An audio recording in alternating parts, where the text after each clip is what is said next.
No. Oh my goodness. The recording is going. There you go. Kody's been talking up a storm since you've been, and Kody's good anyway. Kody always comes through on the mic. So, Kody, welcome back to the podcast, man. Hey, thanks for having me back. It's always good to visit with you. He got a little choked up right there, Justin. Yeah, I know. I heard it. Well, I'm emotional. I haven't seen you in a while, man. Yeah, last time we were together, we were down there with Shorty and eating that chicken and that salsa. You said, man, that's the best salsa I've ever had.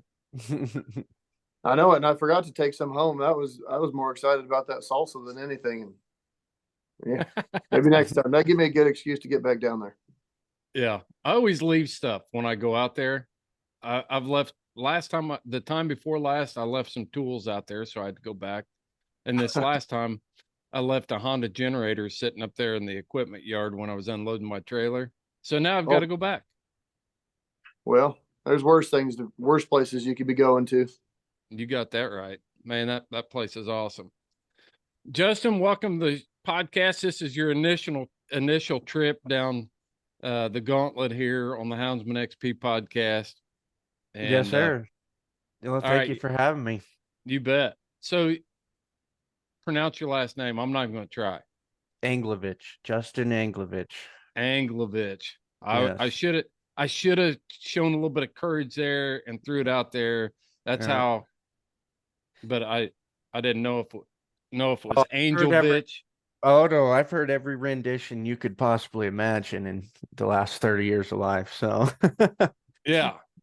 Well, this is going to be a podcast where we're just going to kick back a little bit and tell some stories and tell our, the title of this show is Lion Hunter for Life.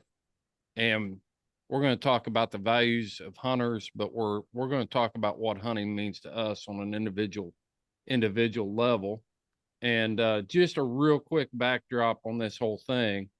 Justin just assumed the president's role of the United Houndsmen of Colorado, and Kody is the vice president. So you guys are real gluttons for punishment. And yeah.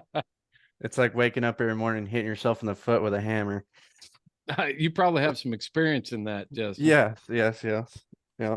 I was watching this video. This is what's alarming. I was watching a reel on social media, and it was this competition where it had these men lined up like in a relay, and they had to run down, and there was a 16 penny nail started in the top of a block of wood, a big chunk of firewood sitting on its end like a big stump, and a hammer laying there. And the contest was to run up and take the hammer, and whoever drove the nail in first won the contest.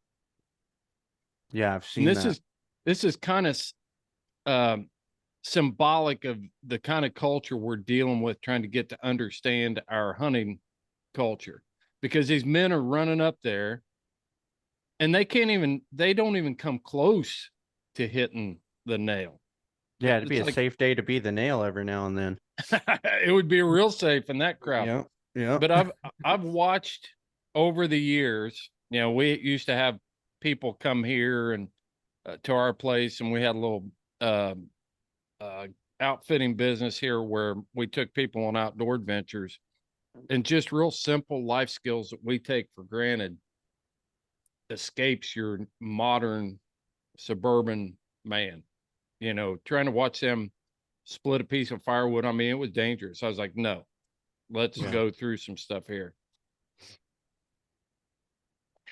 So that's what we're up against. And Justin, I know that you pound nails, you bend nails for a living. Yeah. So yeah. And Kody, you're out there ranching and living that lifestyle. So we're just going to talk about what we do and how we do it and why we do it and what it means to us. And I'll kind of kick it off here with the reason I wanted to talk to you guys about this is the other day I was going through a box of stuff that Mom had saved for me. I don't know if your parents are alive or not, but eventually you will get this box of stuff after your mom dies. You're going to get this box of stuff and you're going to go through it, and it's going to bring back all kinds of things from your childhood memories. And a lot of it you're going to sit there and look at and think, why in the world did she save this? You know? I mean, Mhm. I can understand, you know, some of the letters that came that were written back and forth when I was in the military and stuff like that, and some memorable pictures, but she saved this paper that I wrote when I was 9 years old. And it said, it was like, the title of it is, "What age would you want to be?" And I picked the age 30. And then I had to list the reasons why I wanted to be 30. And there were a lot of things in there: travel, you know, um, have some freedom to go do the things. But one of the things, a real short sentence in there, said, I could hunt whenever I wanted to at 9 years old. Mm. And it just brought it back to me. It's like, why do I do what I do? And how much foresight did I have? And I think I had some pretty good foresight for being a 9-year-old, because 30 was a damn good age for one thing. You know, you're old enough, you're secure in your career, you got your family started, you do have a lot of freedoms and things like that. But I also made it a point in that paper, I could hunt whenever I wanted to.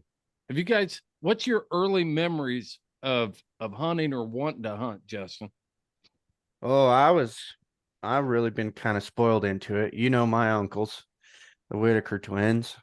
Yeah, And so I've they're a challenge for sure. right. And I've been spoiled. I've been spoiled into it, man. I've been as fortunate as anybody could expect, you know, hound hunting especially. I can remember one of the first ones I ever went with them. We got on the mountain and it's snowing bad. And it was almost blizzard whiteout conditions, and I'm freezing to death. You know, I was probably 12, 13 years old. I thought it was the coolest thing on the planet. Like I should have been terrified, you know, but no, I didn't care. We were there, we were doing it, and I've been lucky in the fact that I've had people around me who knew what they were doing and taught me how to do what they were doing. And I've been able to learn from them. And then it just kind of puts a sickness in you when it's in your blood.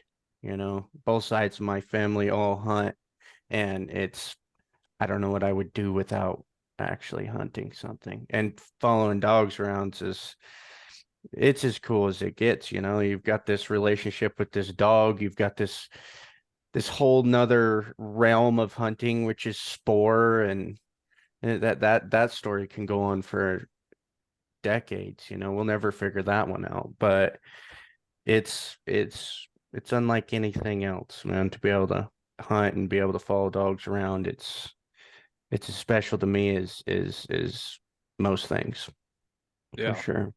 Yeah. It's Kody, what's your earliest memory of hunting? Just hunting in general. Yeah, so I grew up. My dad was a big bird hunter, right? He hunted ducks and geese and upland birds, and so that's what I grew up doing as well. You know, we've always raised dogs, and we raised Chesapeakes when I was real young, and you know that I remember sitting out there in a duck blind or sneaking up on a warm water slough in the middle of winter and going after these birds, and it was always about the hunt, right? Like doing the things to put you in the position to be able to pull the trigger or not pull the trigger. That the pulling the trigger, you know, it's always fun, especially as a kid, whether we're shooting targets or shooting birds or whatever we're hunting. But the funnest part for me has always been the pursuit. The pursuit was where it's at, and you know, pulling the trigger or not pulling the trigger never really mattered a whole lot. It was about the experience. And I say that now looking back on it, you know, as a kid, you're always excited to get to the finish line, right? But when I Yeah. look back on it, I realized I did enjoy the race more so than crossing the finish line, if that makes sense. You Um, enjoy the process. Yeah, yeah, and that's the thing, right? The people that love the process, and I talk about this a lot in sports and the other things I deal with, but the people that love the process are actually the people that go the furthest. Uh, if you're just worried about getting to the finish line, you know, you're going to have limitations. But if you're in love with the process, there literally is no limit, and that's maybe a personality trait of mine. I don't know. I get addicted to the process more than anything. And you know, it's funny you brought up that letter you wrote that you wanted to be 30 so you could have unlimited time to hunt or whatever the thought behind that was. So my dad probably about a year ago gave me a letter that I wrote, and I was probably 8 or 9, maybe 10. And I don't even remember writing this, but it's for sure Yeah, me either. I don't remember writing this. yeah, and it's for sure my writing, and I drew a picture to go along with it and everything. But I said my dream is to hunt tigers all over the world, Hmm. and I legit do not ever remember writing that, but Well, I'm like, wow, that was in my heart before I even knew it was in my heart, right? And obviously, we're not hunting tigers, but I think it was just the aspect of doing something, you know, going after doing something that's really challenging that must have been with me from a young age. It's crazy when I think about that, and I think about, you know, my letter and the fact that I wrote that so long ago, and how that, I mean, what is it about having that dream when you're that age, and then, you know, for me, 45 years later, and looking at how much I've invested in that part of my life and how that all came about. You know, my earliest memories of hunting are bird dogs and seeing dead quail on the tailgate and things like that from my dad and my grandparents. But I always was just enthralled and consumed by the story and the process. Like you said, you know, there are things about my first deer camps that I remember as far as the hunting goes, but a lot of the memories go back to getting ready for deer camp. I remember, you know, the fact that I got taken out of school on a Thursday to go set up camp on Friday to hunt Saturday, and packing everything and double checking my gear, and you know, that sort of stuff. And I was always really consumed with other stories. I mean, I wore out pages of old hound hunting magazines, and when I was into that stage of my life. But outdoor life, sports afield, one of the favorite things was when we sat up and we read before we could read even. You know, we would have dad read us stories from outdoor life or sports afield, Mm-hmm. you know, and just dreaming about that. And I've always been into the mountain man movies. When I was a little kid, you know, in the 70s is when Jeremiah Johnson came out. And I remember watching that movie, and every time it would come on, we watched that movie when I was a kid, and just being, that's how I played. That's how I, you know, we grew up with toy guns and setting up little mock camps, and, you know, we playing war and cowboys and Indians, and we'd bring in game to eat, you know, it was just Mm-hmm. part of it. mm-hmm. Yeah, Oh and I yeah. think that's what, you know, a lot of people don't realize about, especially the hunting world, right? It's not just a thing you do, it is a legit way to grow up and live. You know, everybody grows up and lives, you know, kind of experiences the world in their own unique way. Uh, but the hunting world is that, right? It's about really being in touch with our surroundings, right? Our world, the place we live in. Like we're the the culture anymore tries to separate humans from nature, right? They think we can exist separate from it, but that's not the case. We've been a part of nature forever, and we always will be. Uh, and Yeah. that's something I guess the hunting community is a lot more in touch with. Yeah. Definitely. I agree with that. You know, you talk about early memories there, Chris, and to play off of what Cody's saying too is my old man.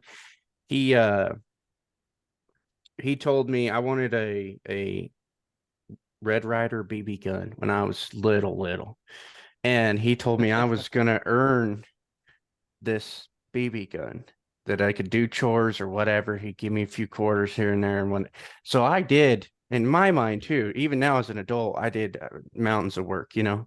But Oh yeah. my dad's told me now, he's like, no, you didn't do very much work.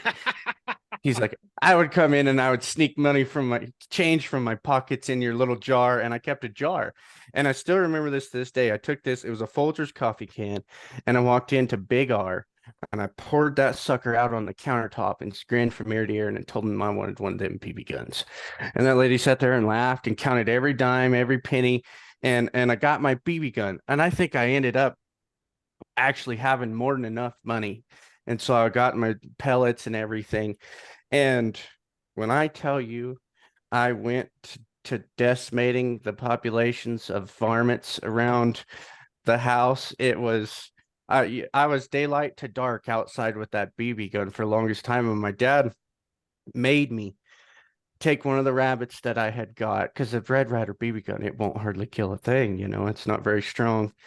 But I had killed this rabbit and I brought it to show him. He says, all right, well, you get to eat it now. And he strung that rabbit up in the doorway of the back door of the house. I'll still remember this. Jerked that skin off there, and I thought that was the worst smelling thing on the face of the earth. I'd never smelled anything like that. And if you've ever skinned a rabbit, you know they stink pretty good. And we skinned that thing down, threw it in a skillet, had nothing but the rabbit for dinner, you know, like just rabbit in a skillet right then. And Living like savages. it was like the best. And for me as a kid, you know, that's the best meat I've ever ate in my life. You know, now as an adult, I've been at some nice restaurants, you know, whatever. But that stupid rabbit and that little house we had was the best meat I've ever ate. And even to this day, you know, I'm a business owner now, and I go out and I turn what I can do with my hands into money, and all the time I think about that coffee can full of change, you know, and hunting what it does for us as human beings, you know, it kind of gives us a connection with the natural world, and it gives us a sense of belonging that I think you see in today's society that people don't have on something, you know. And then you have somebody that's so against something, whether it's whatever it is, some anti of anything else. I think they get that passionate and that obsessed is because they don't have any of that value that we carry through hunting in their life, and so they attach themselves that passionately to something, even if it may be wrong or different or whatever it is. And I think hunters and the people from the hunting community as a whole, we're so rooted in nature and hunting and our traditions we've been taught by our families that it's just a different thing. Do you think that there's some human behavior stuff going on there? It's like I'm miserable and I want you to be miserable too. Do you think it's that So deeply rooted in the yeah, people that want us to stop hunting? yeah. Society's in a really weird spot, you know. I mean, and then we're in this instant gratification world. You know, nobody's willing to build something. Take it from I have a construction business. Nobody wants to build anything for themselves. Like I have plenty capable people that could do what needs to be done, will hire me to do a job because they don't want to build anything for themselves. Well, the same comes with any of this stuff. People don't want to educate themselves when it comes down to something. People don't, they see the quick, snappy, emotional thing and they grab hold of it and they jump on the bandwagon and who look at me kind of deal. And I don't know, man, it's unfortunate. And the other thing is nobody's ever okay with something that they don't understand anymore. Yeah. Yeah. And Well, that's tough. my earliest memories of like wild food go back to those quail hunting days with grandpa and my dad. And I was just somewhere, this wasn't included in my box of pictures. I've got to find it. But there's a picture of me standing there in pajamas with the little feet in the bottom of them, you know, Hmm. and standing there, I was probably just almost just above my dad's knee, and he's holding quail, you know. I remember even at that age, I remember looking at those quail and we baked them. I remember they'd breasted them out. and the breasts were all shiny and kind of red. And I looked at them and I thought, those look like hot dogs. And then I got really excited, you know. That's my earliest memory of eating wild stuff that was actually gathered from the field and didn't come from a grocery store. Yeah. Yeah, yeah. And I think we all get those experiences, right? When we're young, it's almost like, oh, I wonder what that tastes like. I wonder what that tastes like. Uh, I remember the same deal being a kid and eating every bird that I had ever shot just to see what it tastes like. And you know, How'd it, you pull that off? Did your mom fix them or did you fix them? Do you have a campfire? What's the story behind that, Kody? yeah, honestly, I'd cook it myself. I'd make a little fire, or a lot of times we were sitting in a blind and we had a little portable heater, and we'd cook them right on top of the heater. Oh man, that's awesome. Yeah, it's the stuff I did when I was younger makes me shake my head now, but I'm sure the stuff that I did when I was younger really made my parents shake their head. Oh yeah, I remember one time my brother and I were back at the creek, and of course we had our fort set up and stuff, and we were foraging and we found an old coffee can when they were still steel, and we knew this trick because of camping with our dad and stuff. You know, we never took pots. We would just cook the beans by the fire in the can. You know, Yeah. why dirty a pot? You're gonna fix them in that can anyway. It'll work. So we found an old coffee can and we caught a bunch of crawdads out of the creek. And we boiled those suckers. We didn't purge them. We didn't put them, any of that stuff. It wasn't prepped. We fixed those suckers and we ate them right there. And we feasted like kings on these little red crawdads that were full of mud, but it was awesome. And I just, it's one of those things that I look at modern society and germophobia and all this other stuff. We didn't die, Mhm. we didn't die. Well, that was very fortunate of you. I'm sure you may have had to make sure your TP was close to you for a while, though. Yeah. Yeah. Yeah. That's a whole different story. That's yeah.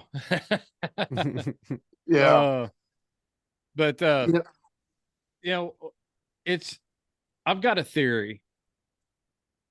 And the thing that sparked this is Mike Thorman said something on a podcast that we were recording with him one time, and he summed it up real well. He said the farther people get away from the farm, the more they lose touch with the actual natural order of life and how the world works. And I got to thinking about that. Not for one, that he's absolutely spot on. And in 1800, 73% of our population in this country was directly related to agriculture in some way. It was an astronomical, overwhelming amount. And then as you go down through time, it keeps getting farther and farther away. And today we're at, some people will say as high as 3, other people will say as low as 1% of our country, of our society in the United States has any connection to agriculture at all. Yeah. it makes you wonder what happens when that number keeps going down, right? Like it's been going down forever. That's 1% feeding 99%. Yeah, you get Bill Gates developing our food in the laboratory. Yeah, that's terrifying. Yeah. But the theory that goes along with that, even though we're there, when you drive through suburbia, there's a reason why, the families on the weekend are out there manicuring their lawns and trimming their hedges and doing all this manual labor, because I still think deep down inside of them, they have this instinct to be connected to the land. So they put that energy into their own little yard there and competing with their neighbor for a better looking yard and trimming their hedges and I think that is directly tied to a human being's instincts to work with the land. Mm-hmm. Yeah. I completely agree. I seen, you know what I noticed during COVID when, at the height of it, right? When everything was shut down, people weren't working and this and that, is the mountains where I am all winter long got so crowded. And it wasn't with, the hunters and this and that. It was with people that had probably hadn't been in the mountains in years. And that's where everybody went, right? When it hit the fan and there was really nothing to do, they went and wanted to reconnect with the wild, with nature. And I would have never expected that. Honestly, I figured the mountains would be, have them to myself basically. And it was just unreal how many people got out there and really wanted to be involved in the wild. But you're totally right. I think deep down, we all have that longing. We all have that connection for nature that, that has been lost on some along the way, but everybody's got it down in there somewhere. And I think a big part of that too is that people are getting stuck in the machine, Chris. They got to wake up, go to work in the morning, come home, see their family, pay their taxes, pay their bills, and then by Saturday they're slap wore out. They don't want nothing to do with nothing no more. And I think people are losing parts of what make us who we are because they're stuck in that machine. They're worn out, But they've got the time and the energy to go to the mountains. I mean, they do, but they're giving up on it. That's what I've seen over here with some people that I know and different things is the machine's chewing people up right now. And they're kind of giving up on it, They're just losing they're losing their motivation and they don't have the discipline to continue on. And so it makes it difficult. That's what I've noticed. Yeah, I was in the Flathead working during COVID, and we were doing the construction work up there and stuff, but you would drive out to MacArthur Lake or places like you couldn't find a campsite. Mm-hmm. Those campgrounds, those remote campgrounds way back in the mountains were full. It was amazing. And I always give everybody in the West a hard time. It's like, a day on the mountain that's crowded in the West is, instead of seeing, 2 trucks, you see 3. Where are all these people coming from? And you drive through the Jefferson Washington National Forest in Virginia. And if you don't see a dozen trucks or vehicles on the road, it's like, where the heck's everybody at? Yeah. It's crazy. It's all a matter of perception. Yeah, absolutely. I always think when I see extra people out there, I say, why aren't these people working? They should be working. I think, well, I guess I'm not working. They're probably wondering why the hell I'm not out there. Right. I'll be out hunting early in the morning one morning, and it'll be 5 o'clock in the morning, and I'll see somebody driving down an old dirt road that I need to be driving down. I'm like, what are they doing here? What are they doing? Why are they out here? Yeah. That's the old houndsman in us, you growl as the truck goes by. No sense in going up this canyon, but then the part kicks in where you're like, I'm going to drive up there and I'm going to find a track that they missed. Yeah. And then I'm going to post it on Instagram and tell people where I caught it. 'Cause I saw so-and-so up in that canyon and I want him to know.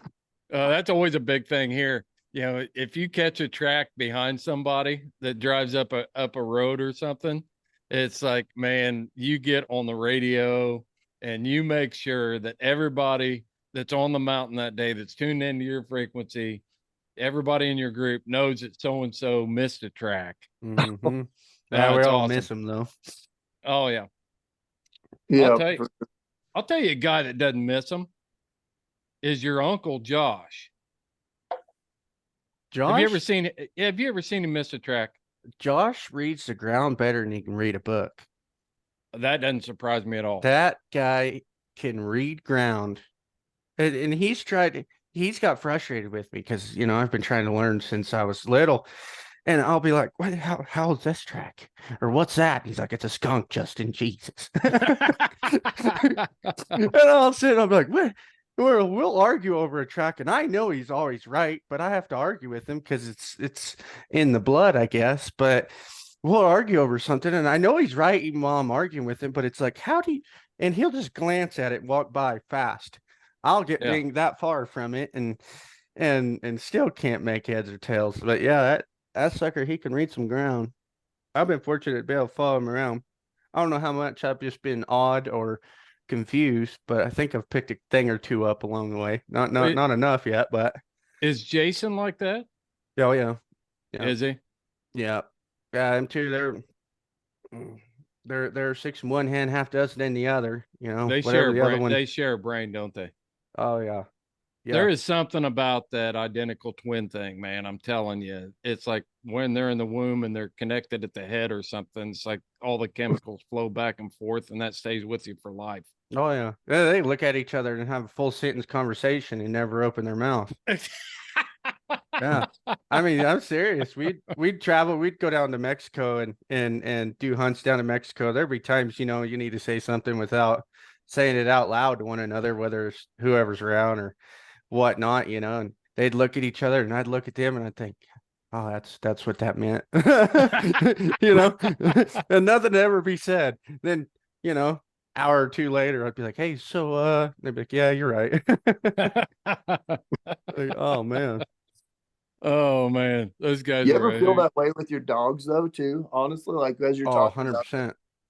seems like we talk about humans being able to do that, but people and dogs have that same type of connection where it's like I know what he's thinking, he knows what I'm thinking. We hadn't said a word. Yep. Dogs are better at it than people are. Yeah. They like 80 over 80% of their whole communication method is nonverbal. Just being able to read body language and different things and I think that's a place. I remember the days when people would say, "Don't pet that dog. He's a hunting dog," you know, Mhm. and you'll ruin that dog if you make a pet out of him. And I think what we're seeing in the modern world, as we get farther into this thing, is that's totally baloney. That's bullshit with a capital B and an S. I mean, my wife, she's got a pit bull and a boxer here, and she communicates with those dogs on a level that I can only dream about because just her interaction with them and the time she spends with them and them being able to read their body language. They know when it's time to go for a walk. They know if you rattle a plastic bag in the house, it's like, man, that means treat. Just the way she moves, they don't get excited in the mornings. And some of it's routine. I get that. But even on a Saturday, they don't get excited in the mornings because it's like, she's moving around and she's going to leave us. So there's no sense in getting excited here. Mhm. Yep. Yeah, I think you're exactly right, Kody. I had a dog like that, man, and that's actually the dog that inevitably got me into hound hunting. I had a old bird dog before all of this hound hunting stuff, and that bird dog ran away, could never find it, and I was actually at the pound looking for um that bird dog, and I was walking through, and it's all glass windows through there. Each little bay's kind of a kennel for them, and I go past this goofy brindle dog jumped up and starts jumping on the glass, barking at me, excited, spinning around in circles, and then I walk off and I hear that dog quit barking. And so I go looking at all the kennels and I'm on my way back out of there and I'm getting ready to leave. And I walk past that dog again. That dog jumps up, starts barking and jumps on the glass and spins in circles. And the lady that works there, she goes, sir. I was like, yeah. She goes, I think you should see that dog. That dog doesn't do that to nobody. And I had noticed there's other people and that dog's only barking at me. I was so confused. I couldn't. And I was, that dog I had lost, I had for, I don't know, like 8 years. So I was a little heartbroken. I needed a dog. I didn't have one at the time. So I'm like, all right, well, let me go sit in this room with this dog.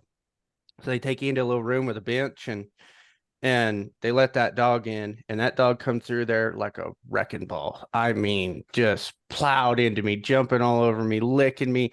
And she's like, "Sir, I don't know what's gotten into it." She's like, "This dog is just super excited to see you. Do you know this dog?" I'm like, "I have no idea who this dog is, you know?" And I was hooked. I was hooked from there. And she was ended up being like a cur cross, and I didn't know Did you do a heads or tails. 23 and me on her or what? No, I wish I had. You know, she was probably all sorts of different types of things, but we were pretty sure she was a cur cross. And I would talking to Josh, and Josh one time is like, "Well, maybe try and hunt coons with her or something," you know. And me and my buddy, we had gotten us a couple little chunks of land, and we thought that was the coolest thing in the world. You know, we had been trapping a little bit and stuff, and so I just took the dog one time, you know. And I got to backtrack here a little bit, but when I'm getting the story on this dog, like why is it in the pound? The lady tells me, she's like, "Oh, let me look," and she's looking through the paperwork. And she says, "Oh, she came in as a stray, and at this pound they pumped our stomachs when they come in as strays." And in her notes, she had that this dog had cat remains in its stomach, and I'm like, "Oh goodness." Well, it may probably make a hound, you know. And so I hunted coons with that silly dog, and that dog ended up being one of the best friends I've ever made in my life for over 10 years. And that dog, she became my boat dog, my everything. I ended up naming her Shadow because she'd never left me. She was with me all the time, man. And I could sit and talk to my wife about going fishing the next day.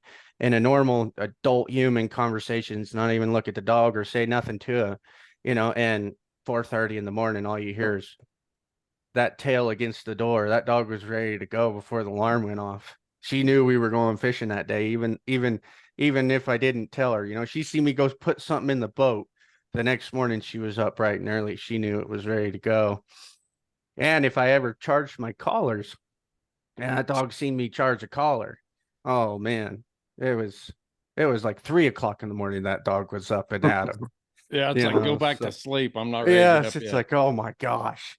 Yeah. So, but yeah, that dog was, and you know, like Kody said, we developed these intimate relationships with these hounds that other people don't. You know, like I don't want to take anything away from somebody that's got a nice yard dog, you know, that's good with their kids and good with their family and would probably bite somebody that came through the door at the wrong time. You know, like I don't want to take anything away from those people, but what those people also have to understand is that people like me and Kody and a lot of the other houndsmen you've had on your podcasts, we've put hundreds upon hundreds of intimate hours with these dogs, with just us and them dogs, you know. And each dog I've had a few dogs, not as many as some, but I've had probably, I don't know, 8 or 9 in the last 10 years. And every dog is completely different, just like a person. They all have their personalities. They all have their niche that they fit into. They all have their interaction that you and them have that are different, you know. And it's like having this odd little extended family, you know, that's loud and argumentative and makes a mess everywhere it goes. But it's a very unique relationship between two beings more than it is a dog and an owner relationship when you spend all this time with these hounds, you know. Yeah, and I Wow. think what we see, you know, you mentioned that connection there. I think it's really relatable, right? Like we see people that can't have kids or their kids are gone or stuff like that that have dogs that they're just as connected to them as they are their kids or if they could have kids. And that's that's something that's generally, you know, across the population is that connection to nature and connection to dogs, whether we all realize it or not, we all have it, right? And just like your story there with your dog that was your shadow and forever and your best friend, like honestly, these dogs and chasing mountain lions, it saved my life when I was had to quit riding bulls and this is something I devoted my whole life to. It's all I'd ever dreamed of. It's what I ate, slept, and breathed for my whole life. And then in an instant, basically it's gone. I can say with, 100% certainty that dogs and pursuing, you know, whether it be, whether it be lions, bobcats, whatever it is we're after, saved my life, because mentally I was a wreck, right? Like I needed something to dive into again that was difficult, that was, all the things that I loved about riding bulls was there with the dogs as well. And I guess I hadn't told that story often, that legit, like when I retired from riding bulls, I was a wreck. Like I didn't, it was bad time for me mentally. Yeah. And the dog saved my life. Yeah. For real. That's Gives you interesting. something healthy to dedicate your time to. Yeah. And I want to get to, tie this over to hunting, but I can relate to that because, being in the Marine Corps and, serving in a combat theater and then going into law enforcement. There was a guy by the name of Gil Martin that wrote a book called Emotional Survival for Law Enforcement. And he talks about a thing called the hypervigilant roller coaster and the cycles that a person that works in an environment like that goes through, where you hit your highs and then you go down and you dip into your lows, and how your body needs time to adjust to that. And it's a great book. I recommend people read it just for their own personal, even if you're not in law enforcement. But anyway, same thing, Kody. It was my opportunity to get back in the right mindset. And that's what it's done for me my whole life. I'm not going to say an escape, because that sounds like that, I was using it. It was something that I had to do. And I knew that deep in my soul that I had to go hunt. I had to go spend time with my dogs. My dogs aren't asking me, you know, "Uh, are your bills paid?" Or, they're not putting the demands on me that society does, that even your wife does at times. And it's always been a healthy thing for me, even to the point when I'm not spending the time that I feel like I need to. Like right now, we're kind of in a lull. Everything's locked down with deer hunters and things like that. I get guilty because I'm not out there hunting with my dogs. Mhm. And because I feel like it's my obligation to them for me to fulfill my side of the deal. I keep you, I take care of you, and it's painful for me to walk by and look at them and say, yeah, not today. We can't go today. Oh yeah. Absolutely. I mean, that's what they love to do too, right? You're helping them fulfill their purpose in life, and they're helping you fulfill yours. That's an Mhm. amazing partnership. Yeah. The And heart. that segues into what I really want to ask you about. Justin, say what you're going to say. I don't want to skip over you here. Have you got something to add to that I was before just gonna say, on top of that too, it's another really hard aspect of it is retiring the old good ones. I did that this last year. I had an old dog. He ended up going blind and dying from cancer on me, and he made me into a lion hunter. He taught me more than anything, anybody, because that dog put me out there in the woods and showed me how to do what I was doing, and to sit and retire that old dog. I mean, he could hardly get around. He was pretty much blind. He'd hear me load them other dogs up, and even today, I mean, it's gut wrenching to me to think about that dog standing at that gate, and he'd try and bark, but he couldn't hardly even bark no more, and just not being able to take him out. You have that same feeling like you said, it's like, oh man, I'd do anything. And his last lion hunt, I actually packed him in, and we got fortunate. We had a short race kind of deal, and he was able to get one more last lion in. He only went about, from where I could shorten him up to, he went about 500, 600 yards, that boy, it was everything he had to get that 500-600 yards and then back to the truck again, you know. So, Yeah. but you could tell that whole time that dog, if he could grin, he was grinning, you know. Kody got to see the last bear that one of the best dogs I ever had, Tree, in that jazz female, you know, and we were we were together on that one. Took some good pictures there. I got some great video of it. And then when I had to put her down, I packed her ashes back in to that tree Mm-hmm. and spread them at the tree.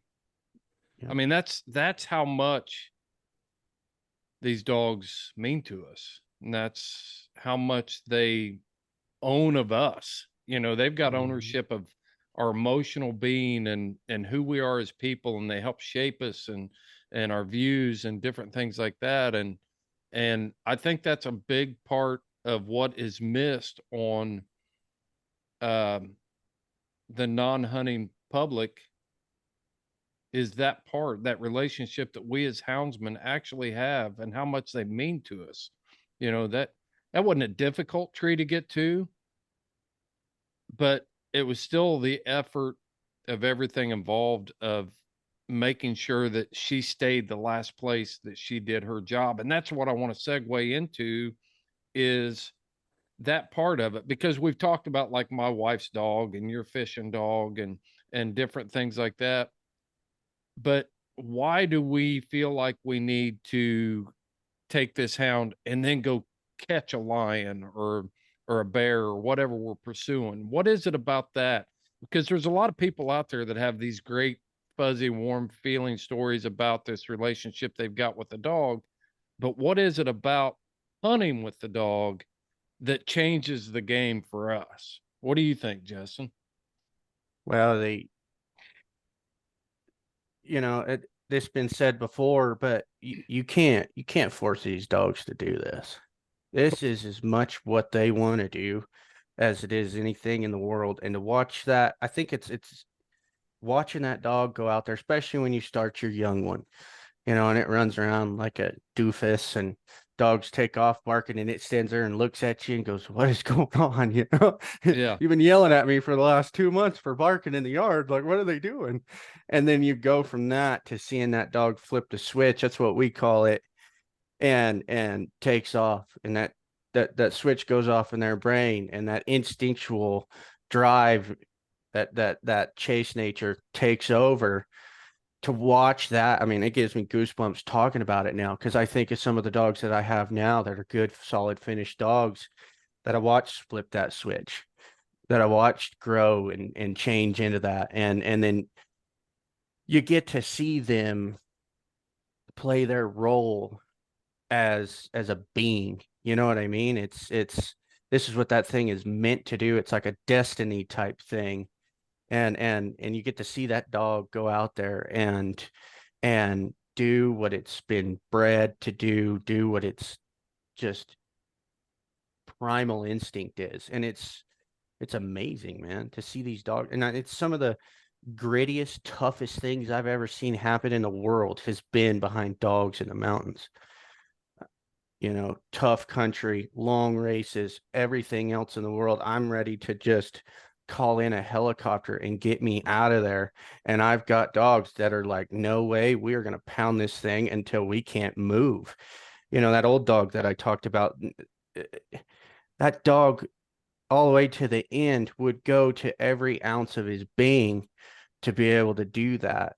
And it was Mm-hmm. because he enjoyed it. It was because it was what he wanted to do. And to see that, it's special, man. It's something else. It's Yeah, it's and it's almost one of those deals where it's like, if you're trying to relate to this, you've got that dog that always brings you a frisbee and they want you to throw it. Imagine taking that frisbee away from that dog and never throwing that frisbee for that dog again. mhm. Denying that dog that opportunity to do it. And that's drawing a picture for people that might be having trouble connecting the dots here of what our dogs mean to us and the way they're bred to do that. But I think it's also something that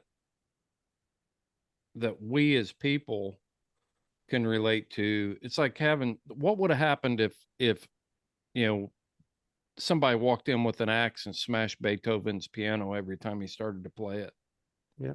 Or when Einstein started to try to, write his math equations, people just came in and erased the chalkboard and handed him a baseball. You know, it just doesn't fit. It doesn't No. fit. And I think that in a culture where we see so many videos, and I mean, there's dogs out there with their own freaking TikTok pages and channels and stuff, that people should be able to relate to this side of it and why we do what we do with our dogs and what it does for the dog. Yeah.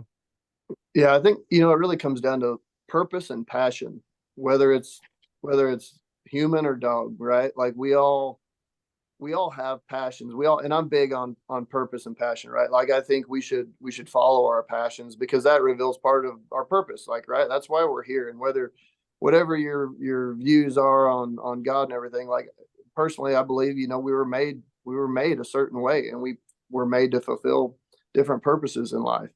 Have you ever read The Purpose Driven Life? I've read parts of it. I don't think I ever Yeah. finished that book. Yeah. Just curious. Yeah. But that's part of these dogs, like their existence too, right? Like legit, this is their purpose. And just like, I use myself because it's an easy example, but my purpose was to be a bull rider my whole life. Like legit, that was why I had the desire and the ability to do what I did. And that fulfilled that part of my life. Right. And the dogs are the same way. Like if they don't get to fulfill their purpose and pursue their passion, they're miserable. Mm-hmm.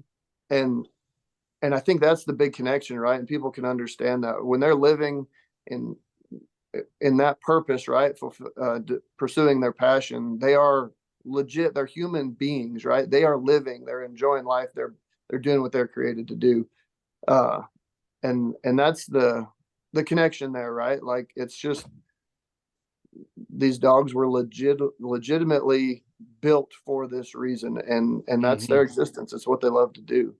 I think when people deny their pets, their dogs, and I'm talking to the non-hunting public, when you deny that dog its ability to fulfill its purpose, I think you're selfish. I think you're extremely selfish. You wanted, and we're seeing tons of this stuff. Working dog breeds are hot. They want to have a Malinois. And it's like, you live in an apartment in downtown wherever, and you want a Malinois because it's cool, because it's trendy, because it's they make good TikTok videos and you've seen these dogs jumping up walls and doing all this other stuff.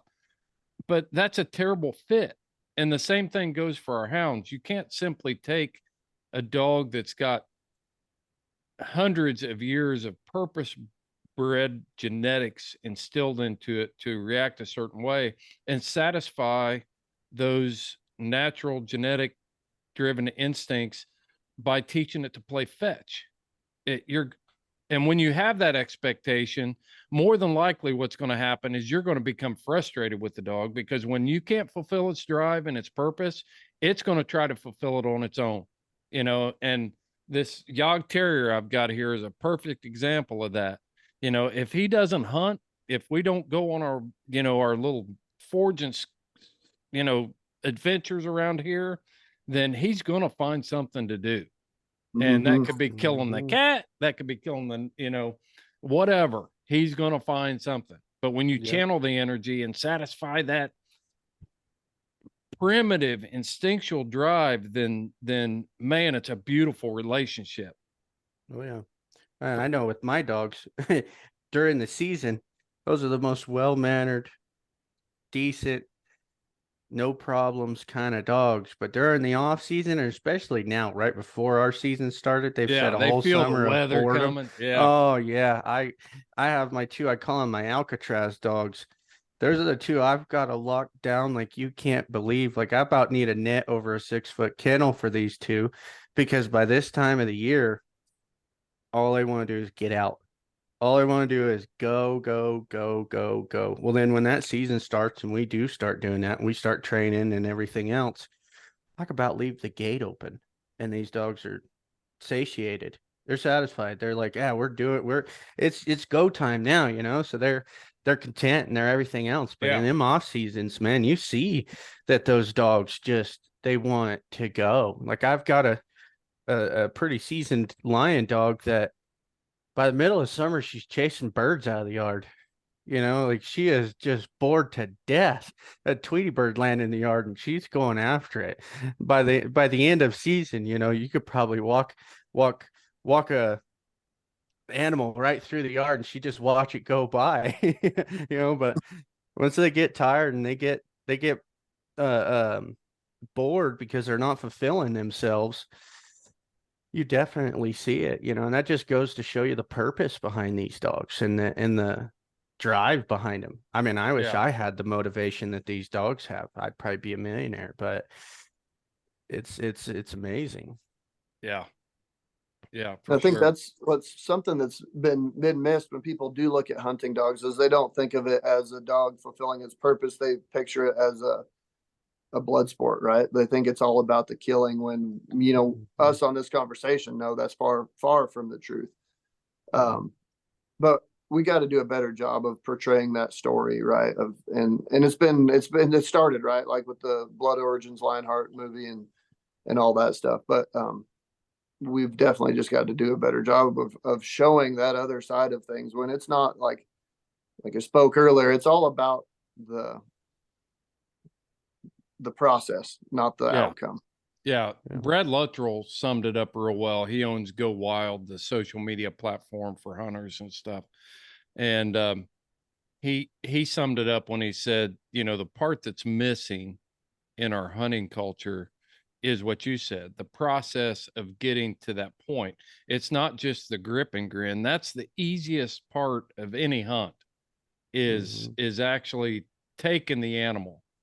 The process to get here, and I think that's what we see a lot in the hunting community when houndsmen and hunting with hounds is misrepresented when they, you know, you even see other hunters say, oh, it's not fair chase or it's too easy. You don't understand the process. You know, I can take my rifle and I can set it in the safe for 11 months out of the year and go out and fire a few rounds, you know, spend a day at the range, and I'm ready to shoot that rifle. That's not the way it is with a hound or a dog when we're hunting with No. dogs. And that's a big part that's misconstrued big time. You know, like I was saying earlier, we've spent hundreds and hundreds of hours with these dogs. And the other thing that I think people have to kind of get in their head, these dogs are not infallible. These dogs are just a being that makes mistakes. It's an animal as well, you know. So when you're chasing one animal with another animal, there's all the mistakes possible in the world. I've had wreck after wreck. I've had losses you can't imagine. My catch rate is nothing like some guys, and nobody's got a perfect catch rate too. That's what a lot of people are really confused about. I don't understand that we've drove around for 7 hours today, walked for 5, and then went home and didn't catch or see a thing. And then Right. when we do catch, you know, we're not killing these lions all the time. How many lions have you killed in your life, Justin? Two, Two. two. How long? I've hunted for 10 years. Yeah. I've owned dogs and hunted for 10 years. Kody, what about you? Yeah, I've killed a few in the last 15 years. Yeah. Yeah. It's I've killed I mean, but you look at trees, right? I mean, there's exactly. hundreds of lions in the trees and a couple have been taken out and they were old males. You know, it's easy for us to understand that, but a lot of people don't, they think everything dies, right? That's far, far from it. Yeah. Yeah, and And like it, the lions that I've killed, I killed a lion on my grandfather's birthday the year he passed away. We caught it on his birthday, and I took that lion the year he passed away. And then I killed the first ever solo dirt lion that I caught by myself. and because that was monumentous, man. That was a big deal. And They're symbolic of something bigger than exactly. just taking the lion, you know, and I've been hunting lions since 1993, you know, not as often as I want to, but during that time, like Kody said, walked to hundreds of treed lions to take pictures, to evaluate a lion. I don't know how many trees we've walked to where we never even had a gun with us. You know, there was no way to take that lion. And there's been one lion that I've taken during that time. So this idea that it's a blood sport, like Kody said, and like the antis want to paint it as, it's just simply not true. It's about the process, like Kody says. Yeah. Well, there's so much before it too. You know, that back to that fair chase side of things. It's two different animals, and whether you got more dogs in it or not, you know, you've got these animals that are infallible, and a lot of people, or that are not infallible, sorry, and a lot of people say, oh, well, you got the GPS collars. That's so I get the dog home that night. Yeah. That's what that's, and so he doesn't run 7 miles chasing a deer. Like that's so I get the dog home that night. You know, it's not, yeah, it's a lot easier than it was for them old GPS. You don't have dogs that chase deer 7 miles. No. You can use a collar for that. Yeah. Man, I'm gonna have to talk. We're gonna have to talk after the podcast. Yeah. You know, it's and people think it's like some that I see anti-hunters do this, and I noticed one just the other day. It was actually in a newspaper that there's electronic tracking devices. Well, we didn't put it to the lion. It's on the dog that probably it may or may not catch that lion, you know, and that's so I can take him home and stick him in a warm dog barn and feed him that night, and I don't have to chase him all night across the mountain and everything else, you know. It's for the dog's benefit. It's nice what for I want to us, do. But when we see people make comments like that, okay, so this collar helps me catch a lion. I'm going to put this collar on you, and I'm going to haul you 3 hours out into the mountains to a place that the lion lives every day. You've never been there before. The lion lives there every day. So if this collar is an unfair advantage, you should have more of an opportunity to actually find the lion and take the lion personally without a dog, right? That's what we're saying here. Yep, exactly. Yeah, they're saying it's like some super hack that allows you to catch lions. That's far from it.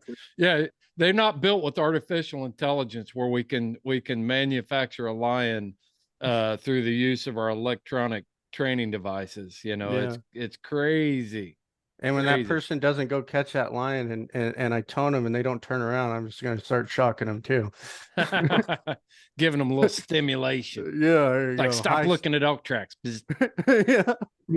Yeah. No, it's, and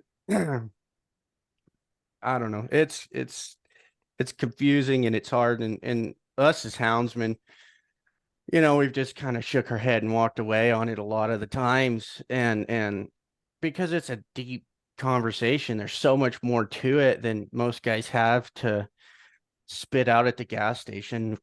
You know, when the one guy says, oh, why do you do that? You know, or whatever, you know, there's so much more conversation that needs to be had. I avoid them. I do. It's like, you're not going to understand. So I'm not going to spend a lot of time here. And that, you know, and that sucks, you know. And I'm in the business of telling people that we need to figure out our narrative and how to tell it, or somebody else is going to tell it for us. So I get it. It's a natural thing that it's like, man, I just want to go hunt. I don't want, you know, but I think we all get the idea that when it's a good time and when it's not a good time.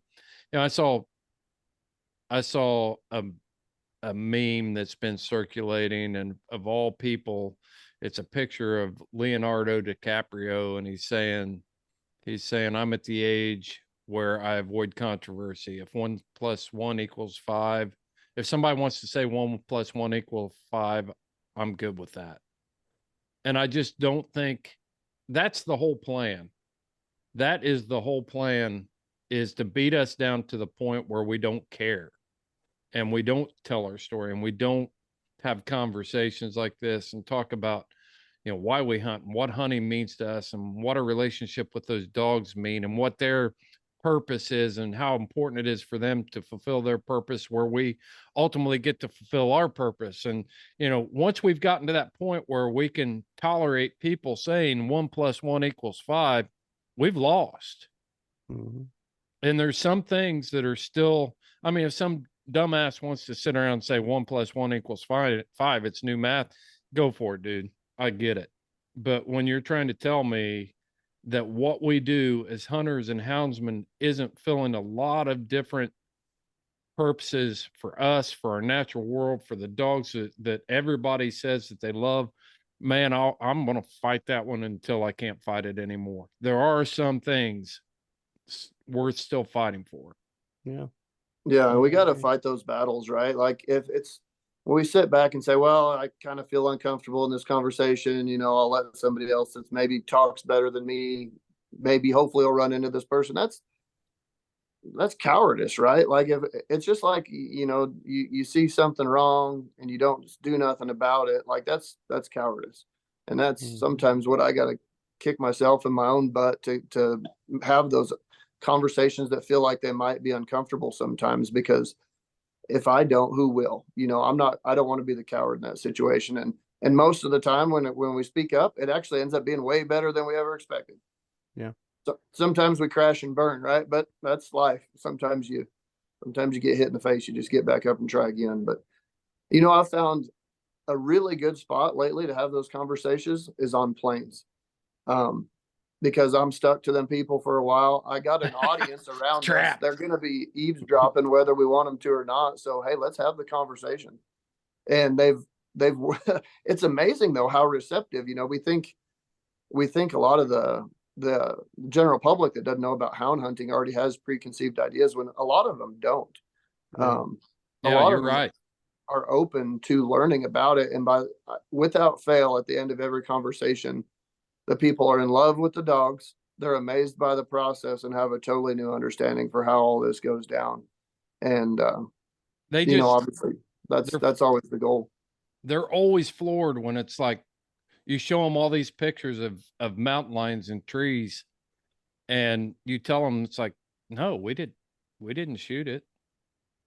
We didn't shoot that lion. Here's why. Because, see the stripes on its legs, that's juvenile, blah, blah, blah, see the features on its face, that's a female lion, and you start educating them. And then all of a sudden they're like, holy smoke, this isn't what the TV commercial said, where these guys are ignorant and non-informed and just out for the kill. And, when we develop those skills to be able to talk to people like that, and it becomes easier as you continue to do it. The first few times, it's like asking a girl out on a date. You fumble all over yourself, and then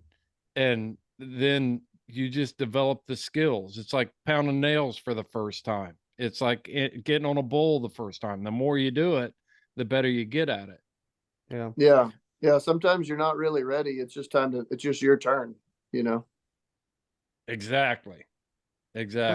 And the other thing too is people have to understand the ecological benefit to it as well.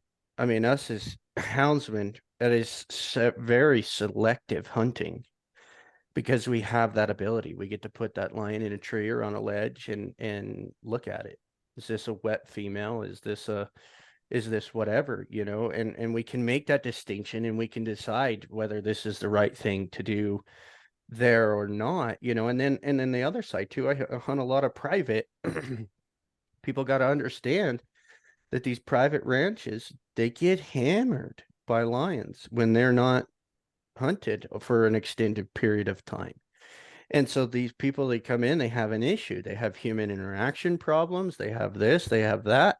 Well, those lions then need to be culled so that coexistence is still there. And houndsmen play that role more than the boot hunter can. And I don't want to take anything away. Anybody that kills a lion on their feet without dogs, then you should be proud. But you're not able to look at that lion before you take it and say, hey, that's a mature tom. And if you are, you're deadly close. But if not, then maybe you shoot a wet female, or maybe you do this, and you don't know. And with the hounds, we have the ability to be so precise, and we have the ability to be so accurate and be good stewards of wildlife conservation. And that's really what it is. That's why it exists now, is because it's the best method of take for mountain lions, especially.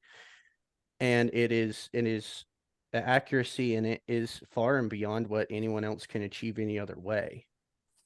And people get upset about the dog aspect of it, whether they think, there's people on certain sides that think, the dogs are forced into this deal, or it's a completely unfair chase and you have this magical GPS device, and Yeah. whatever.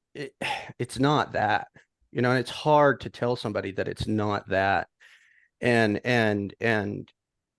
reiterate the fact of how important it is for ecosystems to do this. I've hunted a ranch that wasn't hunted for a very long time, and we went in there and we took some lions out of it, and this will be the third or fourth year now, I don't know, but they had next to no mule deer on this ranch. I mean, very, very few. This is a very big ranch, and you could cut all day and you'd see a handful of deer tracks and a few down by the house and whatnot. This last year that we hunted that ranch, you couldn't go 100 yards without another deer track. I mean, it was deer all over this thing. Everybody at the ranch, all the workers, all the ranch manager, everybody's like, the deer population has exploded. We have more deer than we've ever had, and that's because we harvested mountain lions there. We Yeah. we we we changed the ecosystem in a very healthy way. There's still plenty of mountain lions on this ranch, and it's a much healthier ranch now for it on the wildlife side. I mean, that first year, I think I cut one bobcat track. That last year that I was there, oh God, I cut 12, 15. I can't even remember. They were everywhere. Even the bobcat population came up. The snowshoe hares, they came down in elevation. Like it was amazing to see all the changes in that ranch over the 3 years that I've been able to hunt it, and see the game diversity pick up. Mm-hmm. When the first year, it was absolutely riddled in lions. Like, you would not have wanted to walk with a limp at night on this ranch. It would not have been a safe place. it was a freaky amount of lions at first, and then now there's a few less lions, and there's a lot more deer. There's more game all the way across the landscape, and it just was healthy. It was healthy as what the ranch needed. It needed that management. And underneath the the model, that's a part of it. That's a Yeah. big part of it. And if we don't have this, our model has to somehow adapt to it, to that change. That's not good for anybody. That's not good for the wildlife. That's not good for the hunting communities. That's not good for anything. I think you point out something that's pretty valuable right there in telling that kind of story about where you have progressed in your journey as a houndsman and a lion hunter. Because when I was 9 years old, I wasn't thinking about the North American model for wildlife conservation. I wasn't thinking about management. I wasn't thinking about biodiversity. I wasn't, genetic diversity. I wasn't thinking about it. I wanted to hunt. But Mm-hmm. because of the process of being serious about hunting, it's moved me to the point where, I made a whole career out of wildlife management. I was immersed in the lifestyle and the culture and everything that went with it. I wasn't just a fan watching from the stands. I wanted to be on the field playing the game and become the best I could be on that field. And that included, you take a guy like Peyton Manning, reading. The reason he was good is because he immersed himself into the culture. He learned how to read defenses and coverages and all this other stuff, and it made him great at what he did. He wasn't just a fan watching. He wasn't just some guy that sat back and thought, I like playing football, and no, he immersed himself. Cody's a world champion bull rider. You didn't get there just by watching PBR on TV and being a enthusiastic fan. Mm-hmm. Yeah, 100%. It's there's people that want to be spectators and people that want to be involved, and that's what you are. That's what we all are. And honestly, we care more about this wildlife than the other side gives us credit for. I mean, the reason By far. that the North American model works is because of guys like us. And we talk about fair chase, unfair advantage, this and that. And we all know here the dogs 100% do not. It's not a guaranteed deal. They do not give you an unfair advantage. It is just the best, absolute best way to manage wildlife like this. But you can argue the same thing whether high-powered scopes and scent blockers and all this stuff gives you an unfair advantage. It's all hunting, right? And it's all done with a purpose. And just like fly fishing and bait fishing are two different types of fishing, they're both fishing. And I don't see maybe the fly fishermen think they're better than the bait fishermen, but I think they get along pretty well and they understand that. And we need to understand that too. Well, and they'd both stand up for fishing as well, Yeah. But yeah, Cody's dead on. Cody's dead on with that. It's just, I don't know. It's difficult, really.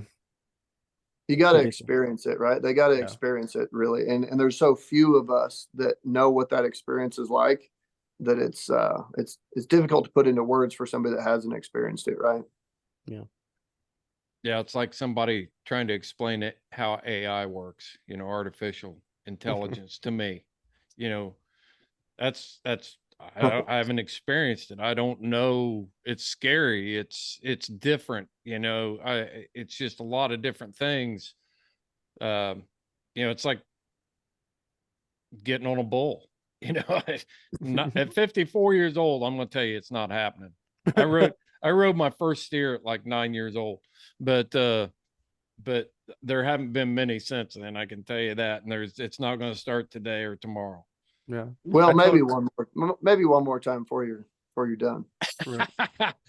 You got one named Fu Manchu. Remember that Tim McGraw song? Yeah. What's it? 2.7 seconds or something. That's the time to beat for you. That would be a goal. 2.7. Hey, that would be a hell of a podcast too. We could make a big deal out of it, raise some money for charity, see if you can go longer than old Tim McGraw did. Oh, there you go. I told Kody the other day, I said, I need you to get an ambulance up there and ready and get me a vest and a helmet. And I got to get it out of my system. So I'm going to go up to Cody's and I'm going to jump on something. Hopefully it's about a 300-pound calf, but I'm going to jump on something. I've seen those 300-pound calves come out of that chute. That one black one you posted the other day, that thing was radical. He's going to hurt somebody, Kody. I would look like an astronaut off the back of that thing, man. Yeah. The breeding program on them, just like all the performance animals, it's amazing how far it's come. And we'll get you set up. Come on up.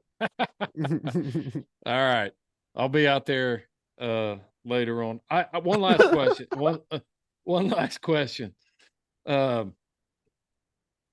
they took lion hunting away from you, what would they do to you? Taking lion hunting away from me personally would be like taking away part of my life that I can't replace, that I can't put together any other way. Like I said, the lion hunting is not, for me, it's hunting. We call it hunting. It does serve its purpose as far as wildlife management, but the process behind it, the fulfillment of pursuing such a challenge is irreplaceable. Like I said, it saved my life, and if it was taken away, I don't know. I don't know. I honestly, I can't tell you it'd be like taking away one of my kids, because it's not the same, but it'd be taking away a big part of my heart that can't ever get back. Yeah, I agree with that.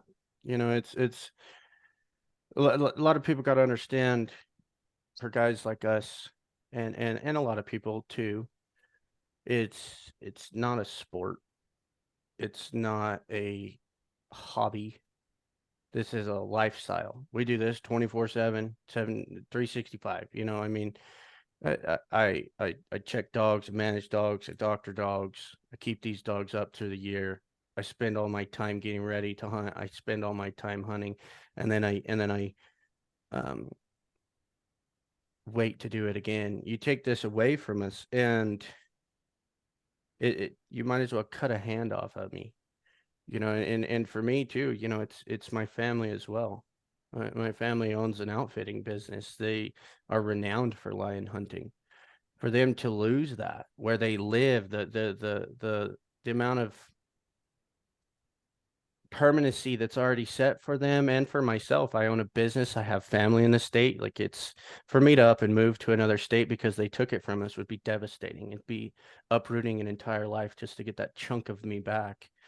And for my family, I mean, they're what do they do? Yeah. What do they do from there? They're so set up, they're so established that to take this out of that, then like Josh, I think about Josh and Jason when we talk about this stuff, because those guys are as obsessed and sick in the head over it as anybody I've ever known, anybody I've ever met. I live and breathe it every day. It's a constant thought every day. It's not a hobby. It's not just a sport. It's not just whatever. It's a passion. It's a way of life. And to take that away from somebody without knowing truly what it is, you see it on a ballot or whatever it is, and I'm gonna vote yes for this. That small little moment of thought in someone else's mind is a monumental change. It's a life altering change for us. And to get somebody to understand that is my new goal, is my new drive right now, is to get somebody to understand that, hey, it's not just a small minute thought for you. It's an actual life change for me and a lot of other people in this state or in this nation or whatever it is.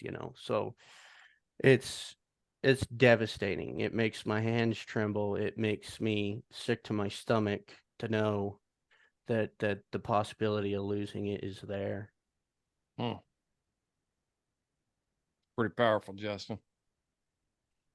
Pretty powerful. Well, I think that's a good place to wrap it up. I don't think there's any questioning, you know, why we get out of bed every morning. This is it, and how important it is to us. And I mean, I skip food to be able to do this. And Hmm. anybody that knows me ever since I was a little bitty kid, food's always been pretty important to me, you know, Yeah. and not just eating food, but the process of eating it, and it's Right. it's that it's that important to me that we've all missed meals and spent nights on the mountain, sleeping in a truck or wherever, because these dogs are out here giving us everything they got. And you know, being involved in that lifestyle. And yeah, we've always said that, Justin, it's more than just, this isn't our golf hobby. Mhm. You know, this is us participating at the highest level that we can achieve, that in something that doesn't have a league. you know we keep score with ourselves and against something that's wild and doesn't observe any rules.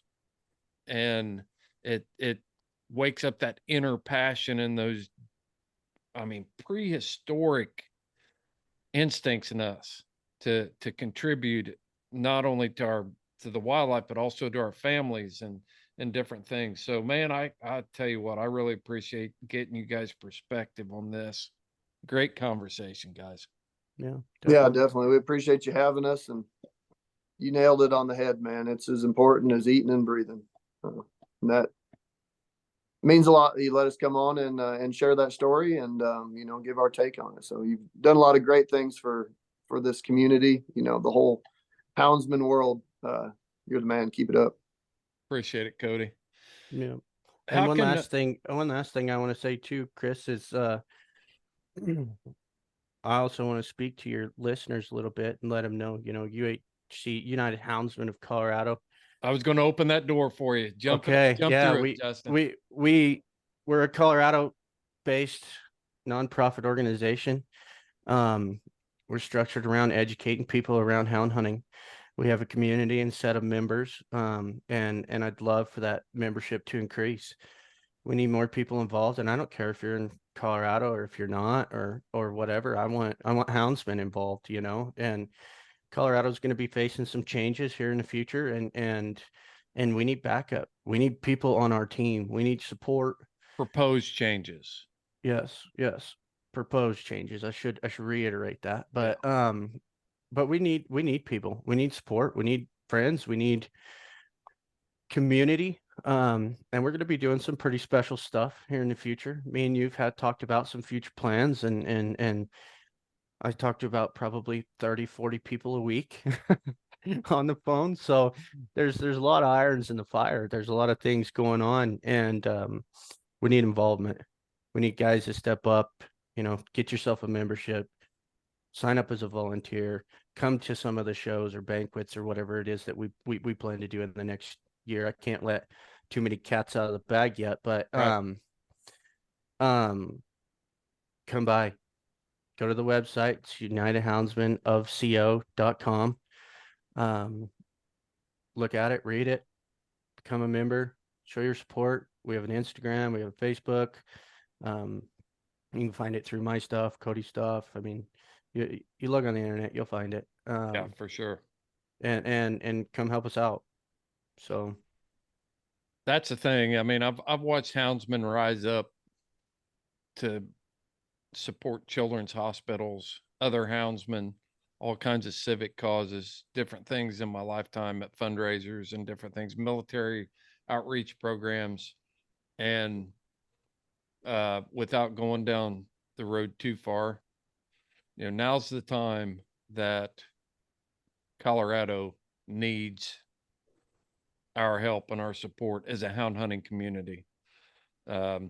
This is a paramount effort that's going to take place the next year. So you guys keep up the good work. We're going to get more and more into that stuff as this whole situation develops. And but just getting together and talking lion hunting and what it means to us and how important it is to us, I think that was valuable, guys. Appreciate it. well, we appreciate Thank you. Yeah. All right. Well, thanks for tuning in to this episode of the Houndsman XP podcast. Make sure that you're checking us out on houndsmanxp.com, our social media platforms, all those different places. Justin, if I can get a logo from you, I'll have a logo put on our website so that people can access from there too. And find out what's going on, keep up to date. You guys have got your own social media stuff going on there with United Houndsmen of Colorado, and glad to see that people are willing to rise up in these times and educate and do all that stuff. So thanks for tuning in to the Houndsman XP podcast. This is Fair Chase.